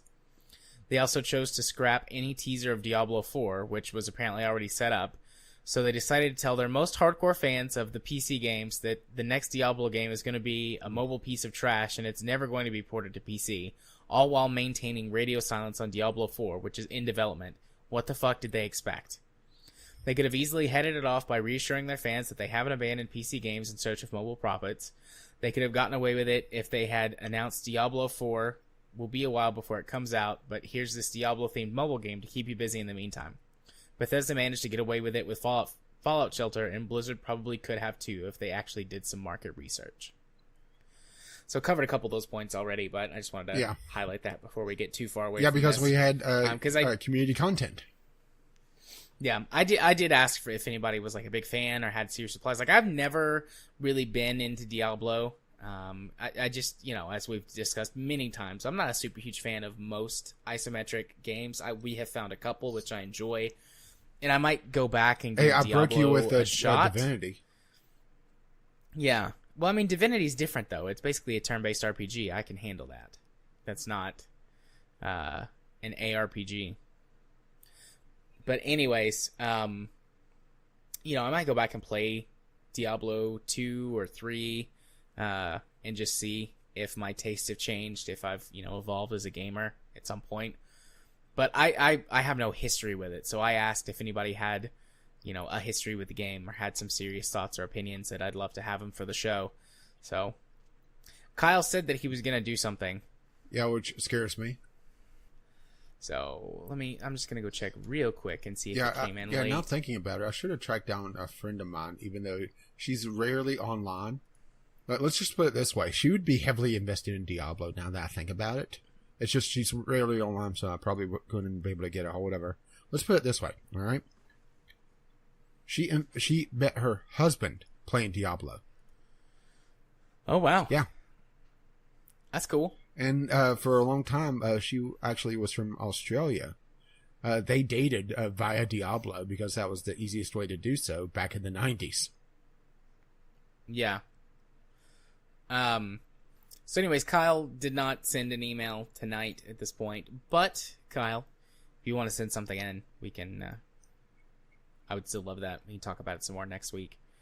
Yeah, I'm sure the dumpster fire will still be smoldering. Oh, yeah, I'm sure. Maybe Blizzard will throw some gasoline on it again and have something meme-tastic with it again. Yeah. Speaking of dumpster fires? Yeah, are you wanting to segue to the next topic or more to do with this Blizzard thing? Shall we segue to the next topic then? Unless you have something else to talk about here. I mean, I don't think so. I think we covered everything there, at least for now. I'm sure there'll be more as we go through, but yeah, the fact that games media, or at least a certain segment of it, is defending Blizzard instead of actually reporting is just sad. But that's also editorial, and they're free to do their editorial stuff, but at the same time, calling their viewer base toxic, talking about toxic masculinity, and talking about entitled gamers again. Oh, all right. Yep. Sad day. So speaking of entitled gamers, indeed. So our next news topic, Fallout 76 faces technical woes, and that again is maybe an understatement. I was being a generous editor here. Their beta has been plagued with many issues. Many issues. Well, some of them, the game is broken at its core. Probably my favorite one. My favorite one. All right, out of all this, they actually had to tweet out, "Do not press any of the buttons on the launcher," because for a while, the launcher, if you hit the buttons on it in the PC version, would delete the fucking game. It's like the launcher knows, right? It's become self-aware. I have to say, I do give them credit for cleverness that they turned beta into an acronym, the Break It Early test application. I think that's cute, and I like bad puns. And also truth in advertising. So, yeah. But to be fair, we do this already because it's a Bethesda title. And yes, we are back around to bashing Bethesda. The order has been restored in the universe. Thank you. But yeah. Let's talk about. Let's just go down the list. How about the fact that the game has built-in speed hacking, or at least for a time. There's talks about them actually force locking VSync, which is a band-aid over a gaping wound. But because this runs on the same engine that. Essentially, they've been running for about 20 years now. I'm actually not joking on that. The creation engine, the Fallout 4 engine, has its roots in Elder Scrolls Morrowind. Granted, it was the Game Bro engine back then, and the creation engine is essentially a remastering of it, but the core concepts of it is still the Game Bro engine. It still has some of the bugs from the old Game Bro engine, like the fact that animations were tied to your frame rate if you went above a certain threshold. And because of how Fallout 76 and Fallout 4 by extension runs their animations, if you're running above 60 FPS, you're suddenly moving faster. You're swinging melee weapons faster. You're most likely reloading faster. Actually, I haven't seen testing on that. But yeah, that seems to be a slight problem in I don't know, how about a competitive multiplayer game? The fact that unlocking a frame rate, and as a matter of fact, even just looking down so your frame rate goes up further, makes you move faster. Yep. And get fast frame rate staring at the ground. But yeah, I just whenever I heard that, I was like, Jesus, why are we still linking game physics to frame rate? Because Bethesda is a bunch of hacks. Why is that still a thing? Bethesda has gotten complacent. They've gotten used to throwing out a shitty, broken mess of a game, and yes, I am including pretty much all the Fallouts, barring Fallout New Vegas, because That was, well, okay. That was also shitty and broken on release. And that was only partially Bethesda's fault. Okay, mostly Bethesda's fault. But they weren't the ones that coded that mess. But they've gotten complacent about allowing modders to fix their steaming piles of shit. And, that's not going to happen this time because they've already said that mods are a year off. Oh, wait, because this is the same engine as Fallout 4 and people have experience doing this, they're able to mod the game only in single-player mods, and it's, cheats. So there's people that's talking about being able to, I don't know, let's pick something almost at random. How about being able to put a bar in the game that allows you to pretty much instantly unlock any lock? Did you watch that video? Yeah, I did. Mind-blowing, huh? Yeah.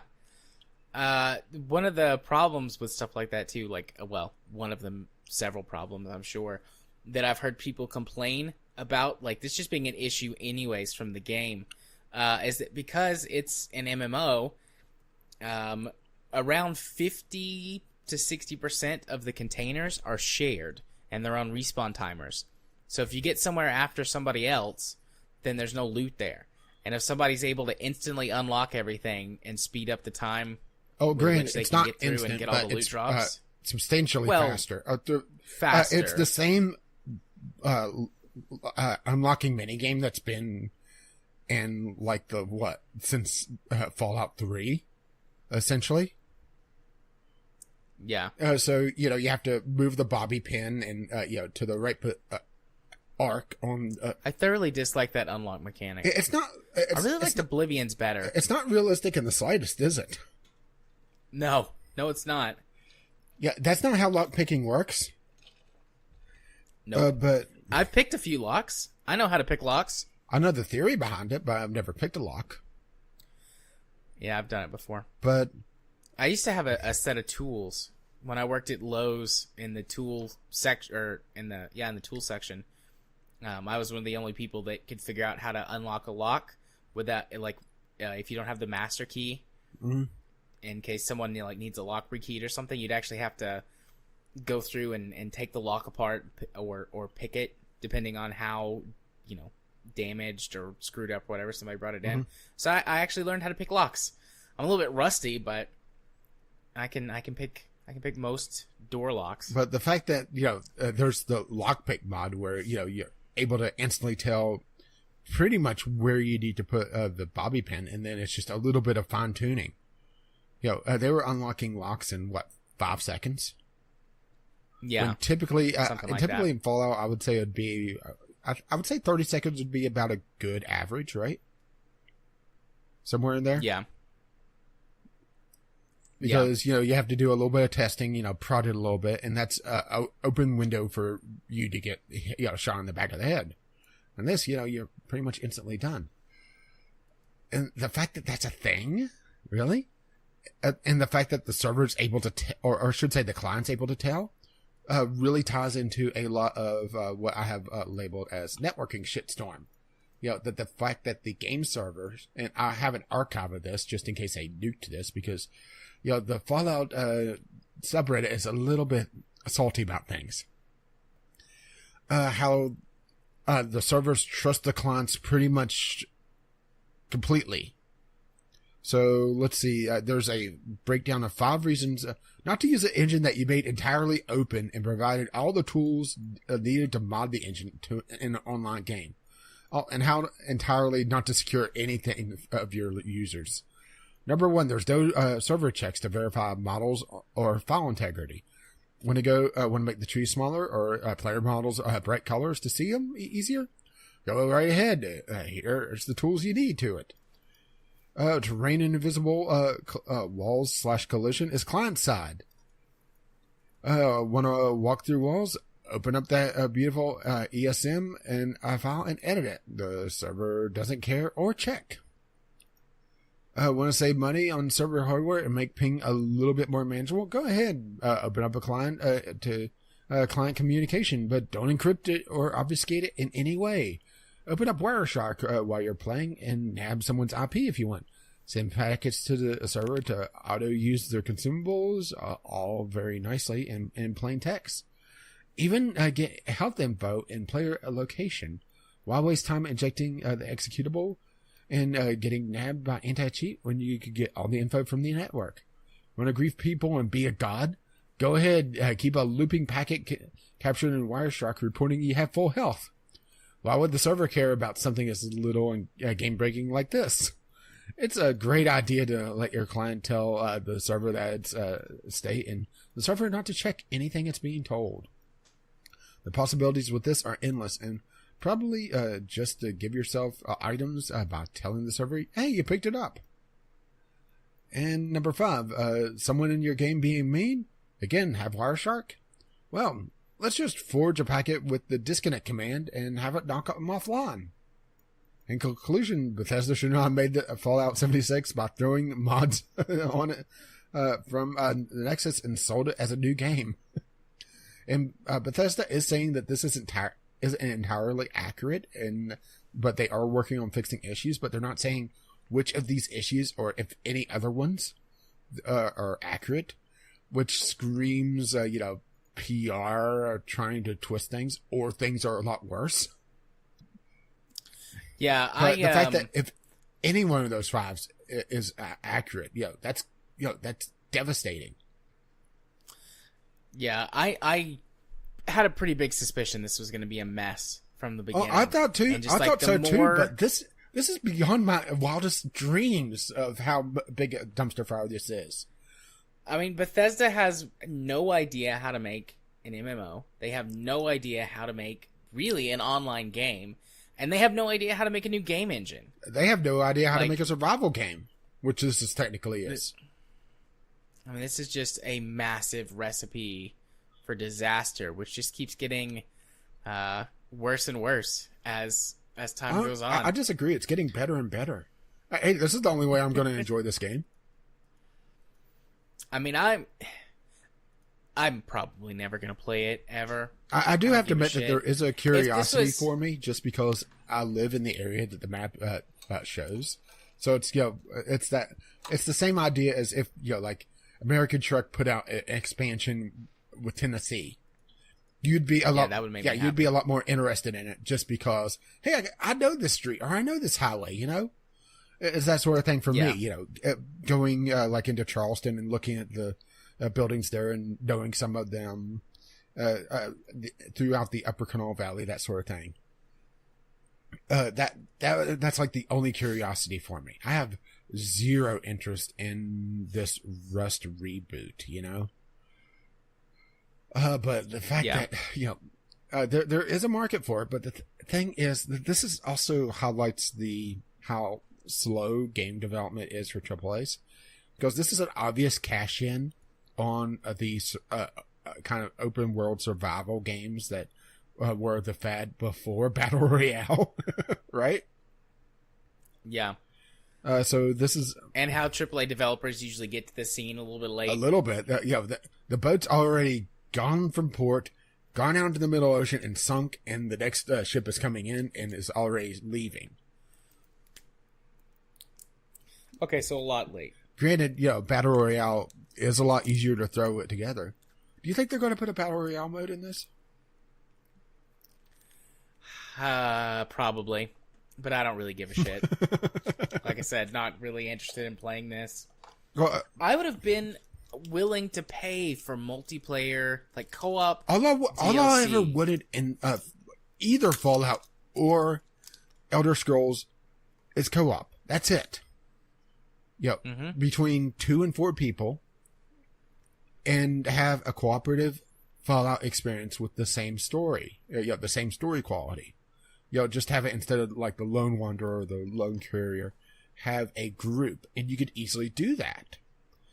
But the fact that this is a Fallout game without NPCs, with a very passive story where you're not even an active participant in it, as far as I could tell, based on the people talking about the beta, everything is via audio logs or through the radio. So you're not even an active participant in the story or the quest. Everything has happened and you're late to the party. Boy, that's actually kind of ironic now that I think about it. Yeah. No, that would be poetic. It's very poetic. Some poetic justice then. Yeah. But yeah. Honestly, did anybody play Fallout 4 for the game for the gunplay and think I want more of this with a shittier version of the colony management? Yeah, with no. griefing, I might add. I enjoyed the gunplay in Fallout 4 more than previous Fallout games. Yeah, but that wasn't what you were there for. Management. No, but that's not the main reason I was there for. I don't need more of that, and I certainly don't want a shittier version of the colony management aspect. I want more of that that's better and more flushed out. I can't hear you, shitty Rust clone.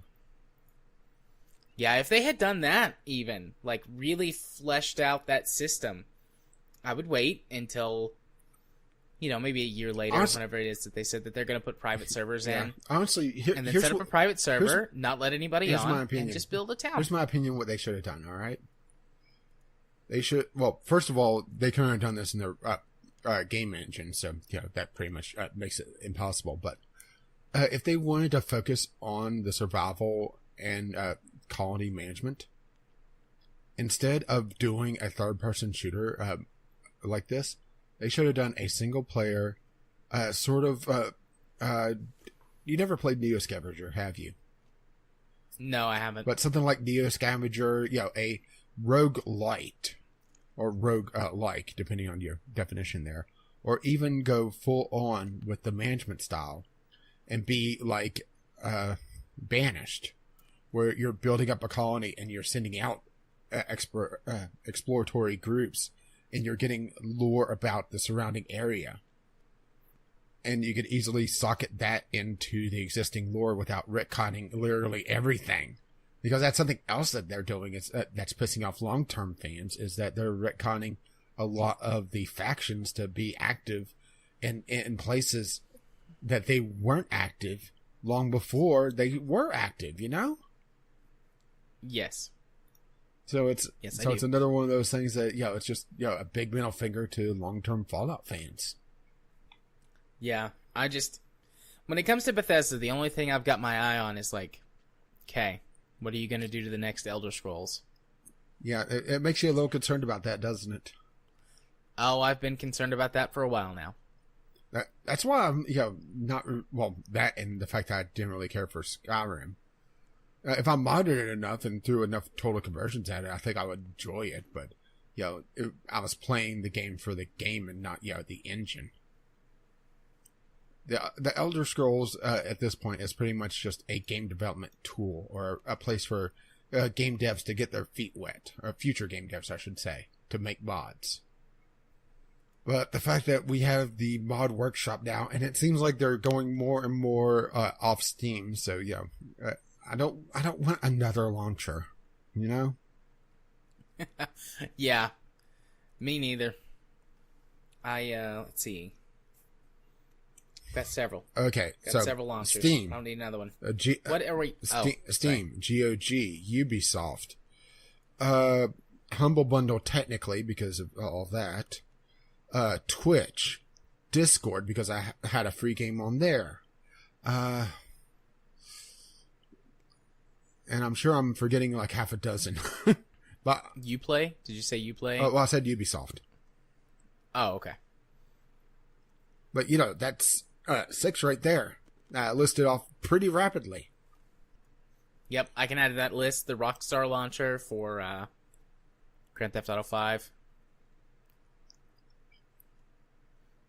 Yeah, it's going to get... Well, Boo. What? A launcher for one fucking game. I don't need that. Just let me launch the game straight from the executable. Can't hear you launching. I know. But...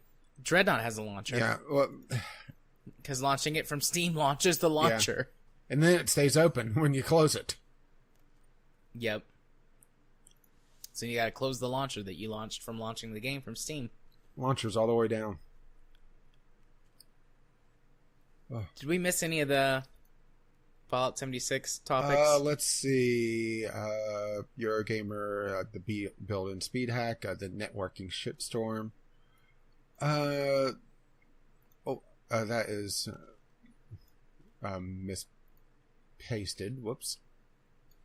The lockpick mod, Bethesda claiming inaccuracy, but they are saying that things are getting fixed anyway. They have done a VSync, or forced VSync at, I believe it's 62 FPS, which is well, technically it's an even number, but it's an odd number, you know? Yeah. Makes me wonder if that's... Is there a way to force it at a higher frame rate? Force it to like 90 I don't or know, 120? but you're running into the problems with the, physics again because of how they have it set up. So I'm assuming like 62 FPS is like their baseline 100%, Which also makes me wonder if people VSync at 60 FPS if they're seeing a slight detriment. But it wouldn't surprise me. Well, they say that you could disable the VSync via INI file. Well, there you go. But problem solved. Yeah, it's going to be a constant fight with the mods. I don't see how, if you're going into this game, just to dick around and you do your thing, fine, maybe. But I just see it as just an endless frustration. At least on PC. On console, it's going to be a little bit more locked down, but not much. Because, the console, you could, do things as well. But, it's just... what a fuck up, huh? Oh, yeah. It's a big old mess. It's kind of fun to watch. Can't wait to hear more and more of this be talked about on all those other gaming podcasts I listen to. Yeah, which I haven't listened to. Got some pretty diehard Fallout fans on some of them, so let's see if they're gonna have the Kool-Aid. Gonna defend or be open and honest about what's going on. Yeah, which if they defend this, it makes you kind of wonder if you should be listening to them, huh? In my opinion, at least. Yeah, I can accept, like, look, it's got a lot of problems, but I've always really wanted to play a multiplayer Fallout game, and this is what I've got. Fair. I mean, I can understand that. Like, but if they completely gloss over, like, no, it's fine, everything's fine, it's all fine here. How are you? Then it's like, okay, all right, you've got problems. We got problems. So in other words, if they go full Han Solo. Yeah. I was going to say never go full Han Solo, but you should probably... I mean, I don't know. If I was given the choice to be Han Solo or not, I'd probably be Han Solo. Well, it depends. Are you going to end up as a scented candle? Oh, yeah. I still can't believe that's a thing. With a red wick. Was the wick red? It should have been. No, it wasn't. Remember, this was the original trilogy, scented candles. And yes, that is actually a thing. That's an item that exists in his Bible. Limited edition Star Wars scented candles. And one of them smells like the fucking trash compactor. I don't want that one, but I want that. No, they're sold in sets, so you're getting the trash compactor. Well, I guess I'll just throw it in my trash compactor. What's hilarious is, the person that was reviewing them, Ashen, he was smelling the Millennium Falcon, and he says, I don't know, it smells like leather and like a hint of cheap aftershave. And then he had it dawned on him, oh my god, that's Han Solo! That is Han Solo, absolutely, to a T. Oh. Okay. Well, then let's, with that through then, let's move on to our final news topic of the night. PS4 share will be blocked in the second half of Catherine Full Body's story mode. So this is another one of those things where that, let's see, who's the developer? I'm pretty sure this is the same one that's did Persona. Persona, yeah. They are blocking on PS4 the streaming app from working in the second half of the game. So if you're not using a hardware capture method, it's published by Atlas, so yeah, it's the same publisher. Yeah. I was just so if you're not checking. using a hardware capture solution like an Elgato or something, of the many others that are out there on the market, There's no way to actually stream this. So this is dumb for a number of reasons. The biggest reason is it's like... It's your free advertising. It's free advertising for your game. It is a censorship thing, which... I don't want to go down that road, actually, right now. I don't want to do that. But I'm not sure where we're going with this. Or where you are potentially going with this. Well, yeah, whatever. Oh, Anyways. Whisper it to me.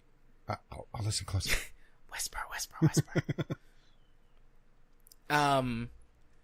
But, I mean, this game is an older game. This is a remaster. You made this point whenever we brought it up.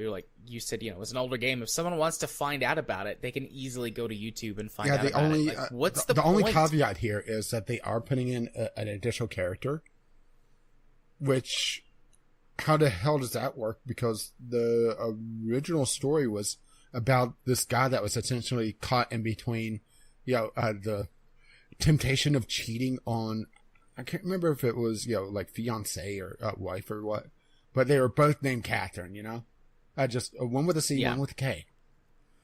There's several different theories about like what it is and what's happening in the game. Like some stuff about her having like a dissociative identity disorder. So like, I never looked too much into it because it's a PlayStation only title. So, right, or whether or not she's some sort of like demon or ghost and is invading his dreams because she tempted him and he followed through on it. Like, there's a bunch of different interpretations for this game, and it's somewhat in the original. There is a story to follow, but it does sort of leave that question up to you, like, what do you think is going on?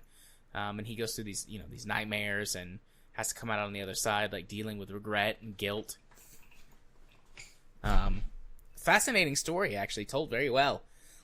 So it's just frustrating to see that they're trying to hamstring people who want to stream or, record and do stuff with it. I don't like when game develop. Like, I'm getting more and more like me. You're grumpy, more and more grumpy about all of this stuff. Like, seriously, just don't.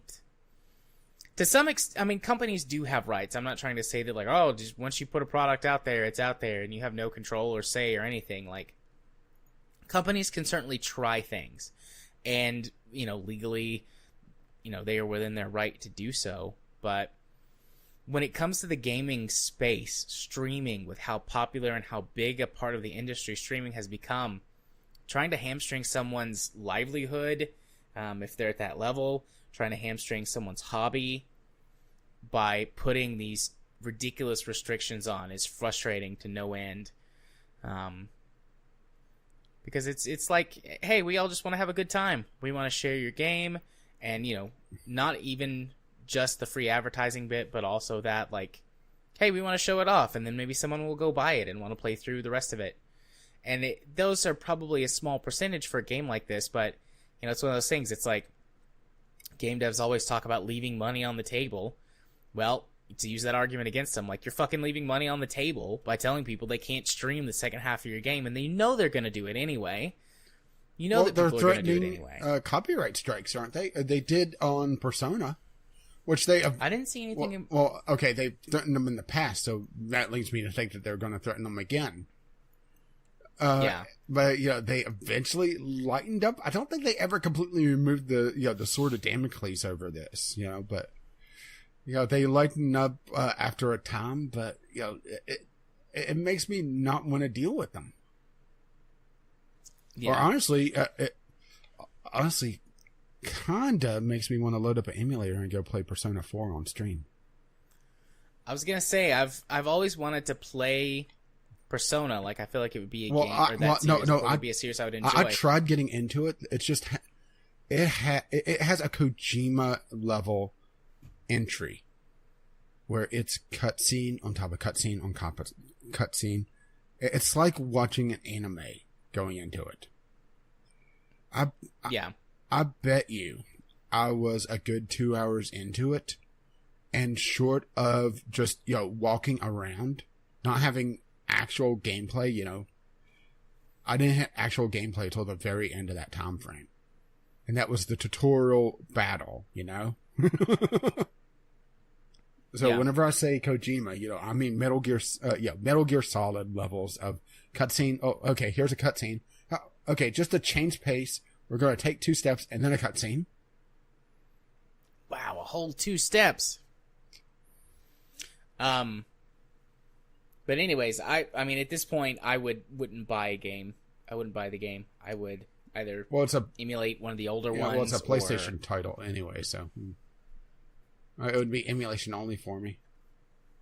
I thought that one of the Personas was on. I thought the most recent Persona was on Steam. I thought you meant Catherine. Oh no, I was talking about Persona. Actually, I'm not certain. Persona. Yeah, Persona 5 is on PC. Yeah, I thought it was. Oh no, hang on. No, that's it actually links to Sonic. Whoops. Okay, so they haven't released Persona 5. It looks like searching Persona 5, it links to what Sonic is this? That doesn't bode well that I can't tell what Sonic Forces. I'm looking at it. It's in Sonic Forces. You get to create your own custom character equipped with powerful gadgets to help Sonic take back the world. Now I see where it came up from. Matching characters from Persona 5 or Persona registered trademark 5, which that's also okay. That's not a pet peeve. That's a psychotic fucking hatred. Having trademark or registered trademark or registered property in the middle of a title. It just breaks the flow, Yeah. Okay. I thought Persona 5 was on it's not. PC, but I guess not.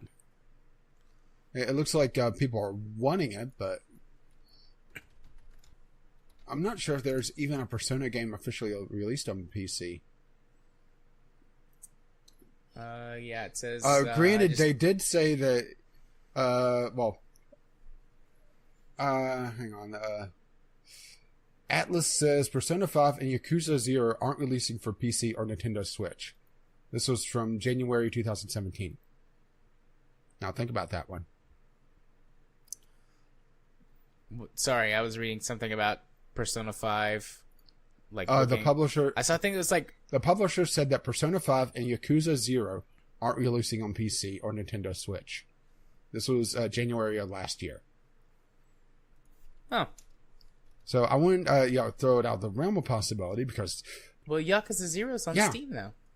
Or Yakuza. Yeah. So they did that thing. Although, honestly, I wouldn't buy it on PC at this point either. I don't want to support shitty industry practices anymore. Only problem is that we're starting to whittle down the number of developers we could support, huh? Yep. Good thing I've got like 800 and something Steam games in my library. So, what's done is done on those. I've got them. But anyways, alrighty. Anything else to say on that? Or that's all I gotta say about that. That's all I have to say about that. Well, then moving on to Community Corner. Well, we kind of already covered it. I was going to say, we kind of used the stuff from Community Corner for that earlier discussion. Were there any tweets or anything? Not that I saw. So, okay. If you wish to give us some content for the Community Corner, you can do so over at VGLpodcast@gmail.com or just tweet us, VGL Podcast, on the Twitter, because, that's how it works, tweeting on Twitter. So, doobly-doo? Indeed, doobly-doo over and to I get the one Discovery instantly. queue. What'd you get? Project Hospital. I also got Project Hospital, but you got to it first, so I'll just add that to wish list and move on. I saw it on my Discovery queue, so I knew it was coming up. But essentially, this is essentially the serious brother of 2 Point Hospital. This is a more serious version of a hospital sim, or a hospital simulator, I should say. Granted, It looks fun. I haven't played it, obviously, but isometric view. It does have a sort of early 2000s feel to it, graphically. But yeah, the fact that it's a more serious title, it's really going to be torn on who, likes the more silly, like cubism, diseases from, 2 Point Hospital, or to be more of a serious, what's actually kind of what a hospital is like behind the scenes. But the fact that both of them are out there, pleases me. Nice. So I got one on my second go. Kartcraft. Oh, God. I'm just going to read the description. Champions are made in kartcraft. No suspension, no downforce, no seatbelts. This is real kart racing. Sharpen your racecraft as 20 other drivers hustle to get past you and steal the checkered flag. This looks like a go-kart racing simulator. Yeah, didn't they have this for Arma 3 that they added in? I have no idea. Pretty sure Arma 3 threw in a kart racing mode. This was there's a go-kart racing mode in. I mean, granted, it looks good. It's just if there's the player base, and it is an early access title. Because Gran Turismo, that's the game I was looking for. There's a kart racing mode in Gran Turismo, and that's one of the most fun modes in the whole game. So this is very exciting to me. Keep an eye on this one. Yeah, it does look good. It's just a question of what they do with it. So I got a second one, Lethal League Blaze. Have you ever seen Lethal League? I think so. Well, for those who haven't, the name sounds familiar. It's essentially so I've at least heard of it. A competitive Pong online multiplayer. You bat a ball back and forth, and as you repeatedly hit it, it gets faster and faster. And it's a competitive, essentially fighter almost. The only way to knock out an opponent is to bash them with the ball that's flying around, and there's different moves, and you get hit it and do power-ups and that sort of thing. It's a very silly, fast-paced game. And yeah, it's a lot of fun, and I didn't get to play it nearly as much as I would like, but it has up to 4-player competitive matches. So you can imagine how nuts it gets. So they did a sequel, and it looks very interesting. It'd be a good one for like a stream night or something, if we still did those. Anyway, moving it right along. Fancy, yeah. I've got one. I'm copying and pasting stuff over. Just give me just 1 moment. Alrighty. Oh, God. Uh-huh. Is that what I think it is? It probably is. Snow Days, the Music of Winter Special Edition. It's been like 3 seconds since I've mentioned an anime booby game, and that's what this is. Visual novel. You are snowed in with 5 sexy ladies of various, shall we say, buxom body builds. Well, let's just see. Let's go screenshot. Well, the most popular screenshot of the week, damn. Let me... That should tell you all you need to know about this game immediately. And, well... Come on. Oh, don't warn me. I want to be warned. View page. Screenshot. Is number 4 what I think it is? God damn it. I said don't warn me. Okay. I think it is what you think it is. That is a disembodied penis. That is. I'm in. I mean, look at all them nips. Hell, look at all the butt plugs. More nips. Oh, that's an asshole. Like, that's just an asshole. Yep. I approve of this game. Yeah, I was pretty sure I knew what this was because it was on the most popular list. But yeah. If you just want to jerk off and for some reason you don't have access to a porn site, just head on over to the community page for this game. This is just porn. It's just plus pornography. If disembodied penis is your thing, well, they got you covered. I didn't know that was a possibility, but now that is a possibility, I think I'd like to try that out. Wink. Well, if you wish to try it out, maybe you'll be able to do so in my next game, Party Hard 2. My big problem with the original Party Hard was that it was kind of hard to tell, just what the hell was going on because of the camera angle. It was a not quite 2.5D, but it was face on, and sometimes the line of sights was a little bit funky because of level geometry. Well, it looks like they heard my complaints and they went full 3D with the sequel, which I don't have a problem with. And it looks like they have proper vision cones, and it actually is able to be a proper stealth game, which was my big problem with it, really. So maybe this will be a bit better. For those who don't know Party Hard, essentially the nearby party has kept you up one too many times, and you decide the best way to deal with them is to go over and murder all of them, and then go on a killing spree across the nation. That's the first game, and I'm assuming the second one is following in its footsteps.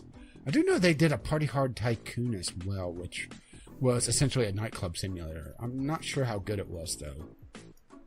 But yeah. This looks amazing. Party Hard? No, not Party Hard. I didn't like the first Party Hard. Yeah, I didn't care for it much either, but it was the camera. So I got one that looks interesting. The shape-shifting detective. This is an FMV game where you play a shape-shifting detective in a supernatural murder mystery game. So Odo from Deep Space Nine? Sure.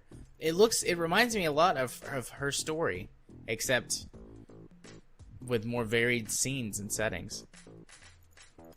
I could be all about this. I'm going to do some more research into this later, because it's not very expensive. This would be an excellent way to spend date night, because we did that with Her Story a couple of years ago. Katie and I, on a date night, went through and solved the mystery of Her Story. Oh, you did? Yeah. Well, I mean, we disagreed on what it was. That's what I was about to say. This game does not have any English language support, so I'll just move on to another one. Yeah, I'm looking at one right now. Here, I'll have my anime booby game, because I haven't had one in a while. Even though... Is it Hentai Betty? No. That's another one I just got that looks terrible, so I'm moving on. No, this one actually looks halfway decent, but, Sabbath of the Witch. Visual novel, it does feature nudity. I can't really talk too much about this because I don't know the story of it and haven't played it, but it is a $30 visual novel. And who is making this? Nico Nan Limited is the publisher, which is one of the larger visual novel groups. So yeah, they are starting to put their stuff out. So let's see. Hushiri has a secret. He has a mysterious power that allows him to perceive the emotions of others. Jared, did you know you had a secret? Apparently. However, apparently I do. He is soon to find out that he is not the only one who has something special, and he doesn't want others to find out about as Agia Nani, a classmate, likewise has a secret. Ooh, right? I mean, it's a visual novel, so it's going to be a little bit camp, but it doesn't look like it's full on just tits. It looks like it has an actual story. It has some nice artwork. Granted, there are tits, but still, it looks cute. Yeah. And of course, it doesn't. Okay. The tags aren't helpful, so I don't know, if it gets dark, because sometimes they do. Oh, I just got snow days because I got been hitting visual novels. I got another visual novel. The Ditzy Demons Are in Love with Me? I don't know if I want to put this on the list or not, but I like the name. Let's see. This actually looks more like a cutesy visual novel. It's just got some dating elements in it. Oh, there's a lot of chibi in here. Chibi's, I like chibi. Chibi's cute. Okay, I'll That's throw this chibi list. game I have. The Ditzy Demons Are in Love with Me. This looks cute. And it's like a full-priced game, too, so apparently they're hoping to be taken seriously. or they greatly overvalue themselves. Hey, maybe Perhaps it's that a side development group from Bethesda. So I have Torshiro Ginsu Wanderer Reloaded. They say it's a roguelike RPG that's easy for beginners to pick up and play, but with tons of advanced options for pros. Explore dungeons with your Tetsu favorite characters, so I'm assuming this is an overall franchise. Collect loot and battle over the golden, and it cuts off. Or maybe it's just the golden. The golden cutoff. Yeah, it cuts off there, doesn't it? Over the golden? Yeah. But yeah, it looks interesting. It's just a question of if it's any good. The top comment on or the top review says, if you have any love for Pokemon Mystery Dungeon, then this game is for you. So that gives you an idea of what to expect here. So yeah, there you go. There we go, and that's my list. So I got. Did I get 4? I got 4. I'm on my last one, loading up, and 2 of them look very interesting. One of them is just anime booby bullshit, and the other one I'm not sure on, but it was cute enough that it won me. And that one's shit. So I'm done with my queue. Sweet. And I went ahead and started my next one for next week, and I got a good one immediately off the bat for next week, assuming it doesn't change. Huh. Of course you did. What? You always do. Oh, that's my fault, though, for having at one point gone through and done a discovery queue for literally every game on Steam. So hey, I got a good assortment. I mean, I got essentially anime Pokemon Mystery Dungeon, which I realize I'm repeating myself when I say Pokemon Mystery anime Mystery Dungeon. Anime booby game that actually looks decent. Party Hard 2, which is okay-ish. Yeah, I think I got it. I think I got the better queue this time. So, speaking of Pokemon, before we move on to the part where I go first, there have been a lot of Pokemon toys in Happy Meals, so my kid is being introduced to Pokemon, and I have been telling him that it's pronounced Pokemans. So now he's like, "Oh, look, Daddy, I got another Pokemon." I'm like, "That's right, you did." Now the question is, who are you going to send him for therapy on this? I don't know, but this is fun. I'm having fun because with this. you know this is going to cause trust issues later. And he said it right too, like he was saying it right. Like someone told him it was Pokemon, so he was saying Pokemon, and I was like, "Nah, it's Pokemon." It's Pokemon and Pokemans. And he was like, "Okay, Daddy," because he's a little kid, and little kids trust their parents explicitly. So you're trusting him. So you're teaching him early not to trust you. Got it. Good life lesson. I'm abusing that trust. It's great. Are you sure you're not Republican? Anyways, cashing him for a short-term game for a long-term loss. Oh. And now you made me feel sad. Don't worry, I'll show banter. I'll resolve that. Oh wait, I'll probably make you sadder. You've been watching. Anyway, speaking of the part of the podcast where I go first, speaking of that, yeah, whatever, fuck it. We'll do it live. If you want to find me on the YouTubes, you can do so by searching for Gaming Psychologist. You can find the YouTube version of the podcast if for some reason you need to do that there. You can find our Spin Tires videos, as well as whenever I occasionally get a wild hair to do something else and put it up there. That is Gaming Psychologist on the YouTubes. If you want to follow me on Twitter, where I'm much more active on pretty much a daily basis, you can do so by following me at JMA4707. If you want to be my friend on Steam, you can do so by sending a friend request to jarthur4707. I accept all friend requests and enjoy talking to people on there greatly. And if you wish to let them know exactly what episode of the podcast you're coming from, the password for this week is, "You dense motherfucker." You dense motherfucker. I'm sorry, I couldn't pass it up this week because damn right. Yeah. And the thing is, that could apply to several of our stories, right? Yes, indeed. But yeah, for my stuff, you can find me on the Ube of Tubes. Gaming with Caffeine Rage, where I'm still running two of my 3 planned series. I still need to get off my ass and do the third one, but I'll get it eventually, right? You're rubbing off on me. I'm procrastinating too much. There you go. I'm making you grumpy, and you're making me lazy. But yeah, I do have RimWorld and Spintire's Blood Runner still going, so yeah, I still have the content. Sunday Sampler is still stalled out because Keymailer is being a bunch of dipshits. They're essentially about 4 or 5 months behind on accrediting accounts, so I'm not holding my breath till to get reaccredited till after New Year's. So yeah, that's a thing, all right? Yep. And since I'm not getting fresh keys, I could do the backlog of the Sunday Sampler, but since they're all very small indie titles, it's kind of misses the point. I missed the chance to do them for the most part. So yeah, I'll do them occasionally, but yeah. But if you wish to catch, the replacement for the Sunday Sampler is me streaming occasionally. You can find me over on Twitch, twitch.tv/caffeine_rage. I don't have a set schedule yet. It seems like every time I plan on doing just Sundays, someone has to have a catch-up day and do a Sunday recording. Right? Indeed.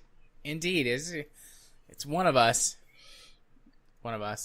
But yeah, I don't have a set schedule, but if you was to know a couple hours beforehand, you could also go over to Gaming with CR on the Twitter, and I will tweet out, an hour or two before I'm planning on streaming, and also when I'm actually streaming, if you wish to follow me on the Twitch. And that is all my stuff, and also all our links are on the podcast page, which is VGLpodcast.podbean.com, which hosts the RSS feed, or you can find us on iTunes, Google Play, Stitcher, and our Podbean is graciously supported by our patrons. You can find out more at patreon.com/VGLpodcast. And once again, if you wish to contact us, VGLpodcast@gmail.com or VGL Podcast on the Twitters. You can send us voicemails, regular text letters, game-related topics, questions, poking fun at Bethesda. That's a big plus, by the way, this week. Right? Or something about those Pokemans. Or just memes in general. Because boy, Discord went memey for a while, right? Oh, yeah. And links to our Discord is also on the Podbean site as well, if you wish to join the absolute insanity in there. Our intro and outro music is On the Ground by Kevin McLeod, and our Discovery Q music Doobly Doo is by the same artist. You can find his work at incompetech.com, and as always, as his lovely music starts to roll across my voice, well, bye now. See you next time with all them Pokemans. Bye-bye. Pokemon.